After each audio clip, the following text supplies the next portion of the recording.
Welcome to rhythm of learning. ഇന്നത്തെ ക്ലാസ്സിൽ company board LGSന് വേണ്ടിയിട്ട് നമുക്ക് കുറച്ച് കറണ്ട് അഫയേഴ്സ് ക്വസ്റ്റ്യൻസ് പഠിക്കാം കേട്ടോ. ഫസ്റ്റത്തെ ക്വസ്റ്റ്യൻ ഇതാണ്: ഇന്ത്യയിലെ ആദ്യത്തെ സൗര നഗരം ഏതാണ്? ഇന്ത്യയിലെ ആദ്യത്തെ സൗര നഗരം എന്ന് ചോദിച്ചു കഴിഞ്ഞാൽ നമ്മൾ ഏതാ പറയേണ്ടത്? സാഞ്ചി പറയണം. ഇന്ത്യയിലെ ആദ്യത്തെ സൗര നഗരം ഏത് എന്ന് ചോദിച്ചു കഴിഞ്ഞാൽ ഉത്തരം ഏതാ പറയണ്ടേ? സാഞ്ചിയാണ്. ഇന്ത്യയിലെ ആദ്യത്തെ സൗര നഗരം ഏതാണ്? സാഞ്ചിയാണ്. ക്ലിയർ ആയല്ലോ എല്ലാവർക്കും? രണ്ടാമത്തെ ക്വസ്റ്റ്യൻ: പാർലമെന്റ് പാസാക്കിയ വനിതാ സംവരണ ബില്ല്. അപ്പൊ പാർലമെന്റ് വനിതാ സംവരണ ബില്ല് പാസാക്കിയത് നമ്മൾ പേപ്പറൊക്കെ കണ്ടിട്ടുള്ളതാണ്, പാർലമെന്റിന്റെ വനിതാ സംവരണ ബില്ലിനെ കുറിച്ച്. അപ്പൊ ആ വനിതാ സംവരണ ബിൽ പ്രകാരം ലോക്സഭയിലെ എത്ര ശതമാനം സീറ്റുകളാണ് വനിതകൾക്ക് സംവരണം ചെയ്തിരിക്കുന്നത്? ലോക്സഭയിലെ എത്ര ശതമാനം സീറ്റുകളാണ് വനിതകൾക്ക് സംവരണം ചെയ്തിരിക്കുന്നത്? 31% സീറ്റുകളാണ്. അപ്പൊ പാർലമെന്റ് പാസാക്കിയ വനിതാ സംവരണ ബിൽ പ്രകാരം ലോക്സഭയിലെ എത്ര ശതമാനം സീറ്റുകളാണ് വനിതകൾക്ക് സംവരണം ചെയ്തിരിക്കുന്നത്? 31% സീറ്റുകളാണ്.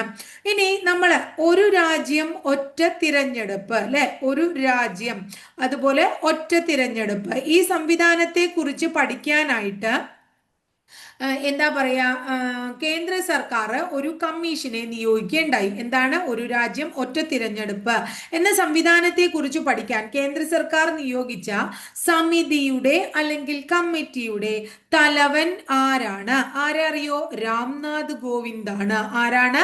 രാംനാഥ് കോവിന്ദ്. അപ്പോൾ ഒരു രാജ്യം ഒറ്റ തിരഞ്ഞെടുപ്പ് എന്ന സംവിധാനത്തെ കുറിച്ച് പഠിക്കാൻ കേന്ദ്ര ഗവൺമെന്റ് നിയമിച്ച കമ്മിറ്റിയുടെ തലവൻ ആരാണ്? രാംനാഥ് കോവിന്ദ് ആണ്. ചിഹ്നഗ്രഹത്തിൽ നിന്ന് അവശിഷ്ടങ്ങൾ ശേഖരിച്ച് വിജയകരമായി ഭൂമിയിൽ എത്തിയ ദൗത്യം ഏതാണ്? അതായത് ഇവിടുന്ന് പോയിട്ട് ചിഹ്നഗ്രഹത്തിൽ നിന്ന് അവശിഷ്ടങ്ങൾ സ്വീകരിച്ചു. ചിഹ്നഗ്രഹത്തിൽ നിന്ന് അവശിഷ്ടങ്ങളൊക്കെ എടുത്ത് വിജയകരമായി തിരിച്ചു വന്ന ദൗത്യത്തിന്റെ പേര് എന്താണ്? ഒസിരീസ് ദൗത്യം എന്നാണ്. എന്താണ് ആ ദൗത്യം? ഒസിരീസ്. എന്ത് ദൗത്യത്തിന്റെ പേര് എന്താ പറഞ്ഞേ? ഒസിരീസ് എന്നാണ് ആ ദൗത്യത്തിന്റെ പേര്. ക്ലിയർ ആയില്ലേ? ഇനി അടുത്തത് ഖലിസ്ഥാൻ നേതാവിന്റെ പേര് ഹർദീപ് സിംഗ് നിജ്ജർ. എന്താണ്? ഖലിസ്ഥാൻ നേതാവായ ഹർദീപ് സിംഗ് നിജ്ജർ. ഖലിസ്ഥാൻ നേതാവ് ഹർദീപ് സിംഗ് നിജ്ജർ കൊല്ലപ്പെട്ടതിനെ തുടർന്ന് ഏതൊക്കെ രാജ്യങ്ങൾ തമ്മിലുള്ള നയതന്ത്ര ബന്ധത്തിലാണ് ഉലച്ചിൽ ഉണ്ടായത്? ഏതാണ്? India Canada. അപ്പൊ ഖലിസ്ഥാൻ നേതാവ് ഹർദീപ് സിംഗ് നിജ്ജർ കൊല്ലപ്പെട്ടതിനെ തുടർന്ന് ഏത് രാജ്യങ്ങൾ തമ്മിലുള്ള നയതന്ത്ര ബന്ധത്തിലാണ് ഉലച്ചിൽ ഉണ്ടായത്? India Canada. ചിഹ്നഗ്രഹത്തിൽ നിന്ന് അവശിഷ്ടങ്ങൾ ശേഖരിച്ച് ഭൂമിയിൽ തിരിച്ചെത്തിയ ദൗത്യം ഏതാണ്? ഒസിരീസ് ആണ്. അടുത്തതൊരു രാജ്യം ഒറ്റ തിരഞ്ഞെടുപ്പ് എന്ന സംവിധാനത്തിന്റെ കുറിച്ച് പഠിക്കാനായി കേന്ദ്ര സർക്കാർ നിയോഗിച്ച സമിതിയുടെ തലവൻ ആരാണ്? രാംനാഥ് കോവിന്ദ് ആണ്. പാർലമെന്റ് പാസാക്കിയ വനിതാ സംവരണ ബിൽ പ്രകാരം ലോക്സഭയിൽ എത്ര ശതമാനം സീറ്റുകളാണ് വനിതകൾക്ക് സംവരണം ചെയ്തിരിക്കുന്നത്? 31%. ഇന്ത്യയിലെ ആദ്യത്തെ സൗര നഗരത്തിന്റെ പേരെന്താണ്? സാഞ്ചി എന്നാണ്. ഇന്ത്യയിലെ ആദ്യത്തെ സൗര നഗരം ഏതാണ്? സാഞ്ചിയാണ്. അടുത്തത് നീതി ആയോഗിന്റെ പുതിയ സിഇഒ ആരാണ്? നീതി ആയോഗിന്റെ പുതിയ സിഇഒ ആരാണ്? BVR സുബ്രഹ്മണ്യ. ആരാണ്? BVR സുബ്രഹ്മണ്യ. നീതി ആയോഗിന്റെ പുതിയ സിഇഒ BVR സുബ്രഹ്മണ്യ എന്നതാണ്. അപ്പൊ BVR സുബ്രഹ്മണ്യാണ് നീതി ആയോഗിന്റെ പുതിയ സിഇഒ എന്ന് മനസ്സിലാക്കാം. ഇത്രയും കാര്യം ക്ലിയർ ആയില്ലേ? അടുത്ത ചോദ്യം എന്താണെങ്കിൽ, അടുത്ത ക്വസ്റ്റ്യൻ: ഇന്ത്യയിലെ ആദ്യത്തെ വെർട്ടിക്കൽ സർവകലാശാല ക്യാമ്പസ്. ഇന്ത്യയിലെ എന്താണ്? വെർട്ടിക്കൽ സർവകലാശാല ക്യാമ്പസ് എവിടെയാണ് നിലവിൽ വന്നത് എന്നാണ് ചോദ്യം. ഇന്ത്യയിലെ ആദ്യത്തെ വെർട്ടിക്കൽ സർവകലാശാല ക്യാമ്പസ് നിലവിൽ വന്നത് എവിടെയാണ്? മഹാരാഷ്ട്രയിലാണ്. ഇന്ത്യയിലെ ആദ്യത്തെ വെർട്ടിക്കൽ സർവകലാശാല ക്യാമ്പസ് നിലവിൽ വന്നത് എവിടെയാണ്? മഹാരാഷ്ട്രയിലാണ് എന്ന് മനസ്സിലാക്കുക. ക്ലിയർ ആയില്ലേ നിങ്ങൾക്ക്? അടുത്തത് നമ്മുടെ മുന്നോക്ക എന്താ പറയാ മുന്നോക്കല്ല, പിന്നോക്ക വിഭാഗം പറഞ്ഞ OBC ട്ടോ.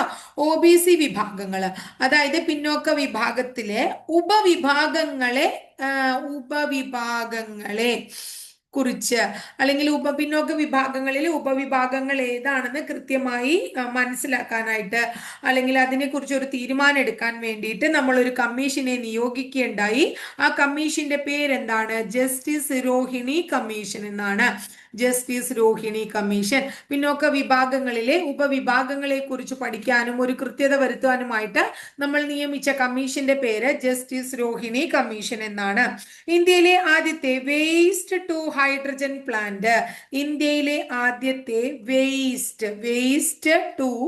ഇന്ത്യയിലെ ആദ്യത്തെ വേസ്റ്റ് ടു ഹൈഡ്രജൻ പ്ലാന്റ്, ഇന്ത്യയിലെ ആദ്യത്തെ വേസ്റ്റ് ടു ഹൈഡ്രജൻ പ്ലാന്റ് സ്ഥാപിതമായത് എവിടെയാണ് എന്നാണ് ചോദ്യം. പൂനെയിലാണ്. ഇന്ത്യയിലെ ആദ്യത്തെ വേസ്റ്റ് ടു ഹൈഡ്രജൻ പ്ലാന്റ് സ്ഥാപിതമായത് എവിടെയാണ്? പൂനെയിലാണ്. അപ്പൊ ഇന്ത്യയിലെ വെർട്ടിക്കൽ സർവകലാശാല ക്യാമ്പസ് എവിടെയാണ് നിലവിൽ വന്നത് എന്നാ പറഞ്ഞത്? ആദ്യത്തത് മഹാരാഷ്ട്രയിലാണ്. പിന്നോക്ക വിഭാഗങ്ങളിലെ ഉപവിഭാഗങ്ങളെ കുറിച്ച് പഠിക്കാനായിട്ട് നിയോഗിച്ച കമ്മീഷന്റെ പേര് ജസ്റ്റിസ് രോഹിണി കമ്മീഷനാണ്. ഇനി അടുത്തത് world cities culture forum. World cities culture forum ട്ടോ. വേൾഡ് സിറ്റീസ്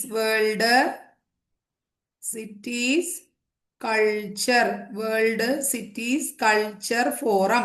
അപ്പൊ വേൾഡ് സിറ്റീസ് കൾച്ചർ ഫോറത്തിൽ ചേർന്ന ആദ്യ ഇന്ത്യൻ നഗരം, വേൾഡ് സിറ്റീസ് കൾച്ചർ ഫോറത്തിൽ ചേർന്ന ആദ്യ ഇന്ത്യൻ നഗരം ഏതാണ്? ബാംഗ്ലൂരു. ഏതാണ്? ബാംഗ്ലൂരു. അപ്പൊ വേൾഡ് സിറ്റീസ് കൾച്ചർ ഫോറത്തിൽ ചേർന്ന, വേൾഡ് സിറ്റീസ് കൾച്ചർ ഫോറത്തിൽ ചേർന്ന ആദ്യ ഇന്ത്യൻ നഗരം ഏതാണ്? ബാംഗ്ലൂരാണ്. ലോകത്തെ മികച്ച സ്ട്രീറ്റ് ഫുഡുകളുടെ പട്ടികയിൽ, ലോകത്തിലെ തന്നെ മികച്ച എന്താണ് സ്ട്രീറ്റ് ഫുഡുകളുടെ പട്ടികയിലേക്ക് തെരഞ്ഞെടുക്കപ്പെട്ട ഇന്ത്യയിലെ മധുര പലഹാരം ഏതാണ്? മൈസൂർ പാക്ക്. ഏതാണ്? മൈസൂർ പാക്ക്. ലോകത്തെ മികച്ച സ്ട്രീറ്റ് ഫുഡുകളുടെ പട്ടികയിലേക്ക് തെരഞ്ഞെടുക്കപ്പെട്ട ഇന്ത്യയിലെ മധുര പലഹാരം ഏതാണ്? മൈസൂർ പാക്കാണ്. ഇന്ത്യയുടെ പുതിയ പാർലമെന്റ് മന്ദിരം രൂപകൽപ്പന ചെയ്തത് ആരാണ്? നമ്മൾ പുതിയ പാർലമെന്റ് മന്ദിരത്തെ കുറിച്ചുള്ള ക്ലാസ് ടീച്ചർ ചാനലിൽ അപ്ലോഡ് ചെയ്തിട്ടുണ്ട്. കാണാത്ത കുട്ടികളൊന്ന് കണ്ടു നോക്കിക്കോളൂ. കുറേ അധികം നിങ്ങൾക്ക് അതിൽ നിന്ന് ധാരാളം പോയിന്റ്സ് കിട്ടും. അങ്ങനെ ഇന്ത്യയിലെ പുതിയ പാർലമെന്റ് മന്ദിരം രൂപകൽപ്പന ചെയ്തത് ആര് എന്ന് ചോദിച്ചു കഴിഞ്ഞാൽ നിങ്ങൾ പറയണം ബിമൽ ഹസ്മുഖ് പട്ടേലാണ്. ബിമൽ ഹസ്മുഖ് പട്ടേൽ. അപ്പൊ ബിമൽ ഹസ്മുഖ് പട്ടേലാണ് ഇന്ത്യയിലെ പുതിയ പാർലമെന്റ് മന്ദിരം രൂപകൽപ്പന ചെയ്തത്. ഇന്ത്യയിലെ പുതിയ പാർലമെന്റ് മന്ദിരം രൂപകൽപ്പന ചെയ്തത് ആരാണ്? ബിമൽ ഹസ്മുഖ് പട്ടേലാണ്. ബിമൽ ഹസ്മുഖ് പട്ടേൽ. ഇന്ത്യയിൽ വികസിപ്പിച്ചെടുത്ത കാലാവസ്ഥാ വ്യതിയാനത്തെ അതിജീവിക്കാവുന്ന ഗോതമ്പ് വിള ഏതാണ്? ഇന്ത്യയിൽ വികസിപ്പിച്ചെടുത്തതാണ്. കാലാവസ്ഥാ വ്യതിയാനങ്ങളെ അതിജീവിക്കുന്ന രീതിയിലുള്ള ഗോതമ്പിന്റെ അത്യുൽപാദന ശേഷിയുള്ള വിള ഏതാണ്? ഏതാണെന്ന് ചോദിച്ചു കഴിഞ്ഞാൽ HD 3385. അപ്പൊ HD 3385 ഒരു അത്യുൽപാദന ശേഷിയുള്ള ഗോതമ്പിന്റെ വിത്താണ്. ഇന്ത്യയിൽ വികസിപ്പിച്ചെടുത്തതാണ്. കാലാവസ്ഥാ വ്യതിയാനത്തെ അതിജീവിക്കാനുള്ള ശേഷിയുള്ള ഗോതമ്പിനമാണ്. അടുത്തത് 2021 ഗാന്ധി സമാധാന പുരസ്കാരം. ഗാന്ധി സമാധാന പുരസ്കാരം. ഗാന്ധി സമാധാന പുരസ്കാരം 2021 ഗാന്ധി സമാധാന പുരസ്കാരം ലഭിച്ചത് ഒരു സ്ഥാപനത്തിനാണ്. സ്ഥാപനം ഏതാണ്? ഗീത പ്രസ് ആണ്. ഗീത പ്രസ്. 2021 ഗാന്ധി സമാധാന പുരസ്കാരം ലഭിച്ചത് ഏത് സ്ഥാപനത്തിനാണ്? ഗീത പ്രസിനാണ്. ഗീത പ്രസിന്. ഭീകരാക്രമണത്തിൽ ജീവൻ നഷ്ടപ്പെട്ടവരുടെ സ്മരണാർത്ഥം ഐക്യദാർഢ്യ മരം അഥവാ solidarity tree. Solidarity tree. Solidarity tree അല്ലെ? അതായത് ഐക്യദാർഢ്യ മരം. ഐക്യദാർഢ്യ മരം. ഐക്യദാർഢ്യ മരം. അപ്പൊ എന്താ പറയണേ? ഭീകരാക്രമണങ്ങളിൽ ജീവൻ നഷ്ടപ്പെട്ടവരുടെ സ്മരണാർത്ഥം ഐക്യദാർഢ്യ മരം അഥവാ സോളിഡാരിറ്റി ട്രീ അല്ലെ, അത് സ്ഥാപിച്ചത് എവിടെയാണ് എന്ന് ചോദിച്ചു കഴിഞ്ഞാൽ നിങ്ങൾ പറയണം ന്യൂയോർക്കിലാണ്. എവിടെയാ സ്ഥാപിച്ചത്? ന്യൂയോർക്ക്. അപ്പൊ എന്താ നമ്മൾ പറഞ്ഞേ? ഭീകരാക്രമണങ്ങളിൽ ജീവൻ നഷ്ടപ്പെട്ടവരുടെ സ്മരണാർത്ഥം സോളിഡാരിറ്റി ട്രീ അഥവാ ഐക്യദാർഢ്യ മരം എവിടെയാണ് സ്ഥാപിച്ചത്? ന്യൂയോർക്കിലാണ്. നോർക്ക. രാജ്യത്തെ ഒരു സാധാരണ പൗരനെ ആദ്യമായി ബഹിരാകാശത്തെത്തിച്ചത് ഏത് രാജ്യമാണ്? ഏത് രാജ്യമാണ് ഒരു സാധാരണ പൗരനെ, അല്ല സാധാരണ വ്യക്തി, അല്ലാണ്ട് എന്താ ഒരു ഓർഡിനറി മാൻ, അദ്ദേഹത്തെ എവിടെ എത്തിച്ചു എന്നാ പറയണത്? ബഹിരാകാശത്ത് എത്തിച്ചത്. ആരാന്നറിയോ നിങ്ങൾക്ക്? ചൈനയാണ്. ഏത് രാജ്യമാണ് ഒരു സാധാരണ വ്യക്തിയെ എന്താണ് ബഹിരാകാശത്ത് എത്തിച്ചത്? ചൈനയാണ്. ക്ലിയർ ആയില്ലേ? അടുത്തത് വാഗ്നർ സേന. കേട്ടിട്ടുണ്ടോ അങ്ങനെ ഒരു സേനയെ കുറിച്ച്? വാഗ്നർ സേന എന്നാണ് പേര്. വാഗ്നർ സേന എന്നറിയപ്പെടുന്ന കൂലിപ്പട്ടാളം എന്താണ്? വാഗ്നർ സേന എന്നറിയപ്പെടുന്ന കൂലിപ്പട്ടാളം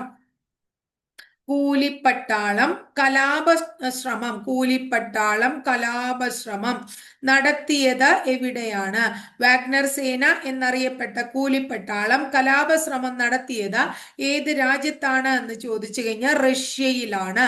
വാഗ്നർ സേന എന്നറിയപ്പെട്ട കൂലിപ്പട്ടാളം കലാപശ്രമം നടത്തിയത് ഏത് രാജ്യത്താണ്? റഷ്യയിലാണ്. ഇനി അടുത്തത് രാജ്യത്തെ ആദ്യത്തെ വേദിക് പാർക്ക്. ഇന്ത്യയിലെ ആദ്യത്തെ വേദിക് പാർക്ക് എവിടെയാണ് സ്ഥിതി ചെയ്യുന്നത് എന്ന് ചോദിച്ചാൽ നോയിഡയിലാണ്. ഇന്ത്യയിലെ ആദ്യത്തെ വേദിക് പാർക്ക് സ്ഥിതി ചെയ്യുന്നത് നോയിഡയിലാണ്. അടുത്തത് ഒരു ക്വസ്റ്റ്യനും കൂടെ. ഇന്ത്യയിലെ ആദ്യത്തെ പോലീസ് ഡ്രോൺ യൂണിറ്റ് പ്രവർത്തനം ആരംഭിച്ചത് എവിടെയാണ്? ഇന്ത്യയിലെ ആദ്യത്തെ പോലീസ് ഡ്രോൺ യൂണിറ്റ് പ്രവർത്തനം ആരംഭിച്ചത് എവിടെയാണ്? ചെന്നൈയിലാണ്. ഇന്ത്യയിലെ ആദ്യത്തെ പോലീസ് ഡ്രോൺ യൂണിറ്റ് പ്രവർത്തനം ആരംഭിച്ചു ചെന്നൈയില്. ഇന്ത്യയിലെ ആദ്യത്തെ വേദിക് പാർക്ക് ആരംഭിച്ചു അല്ലെങ്കിൽ സ്ഥിതി ചെയ്യുന്നത് നോയിഡയില്. വാഗ്നർ സേന എന്നറിയപ്പെടുന്ന കൂലിപ്പട്ടാളം കലാപശ്രമം നടത്തിയത് എവിടെയാണ്? റഷ്യയിലാണ്. അപ്പൊ ഇത്രയാണ് ഇന്നത്തെ ക്ലാസ്സിലെ നമുക്ക് ഡെയിലി കറണ്ട് അഫയേഴ്സിന്റെ ക്ലാസ്സിൽ പഠിക്കാനുള്ള ക്വസ്റ്റ്യൻസ്.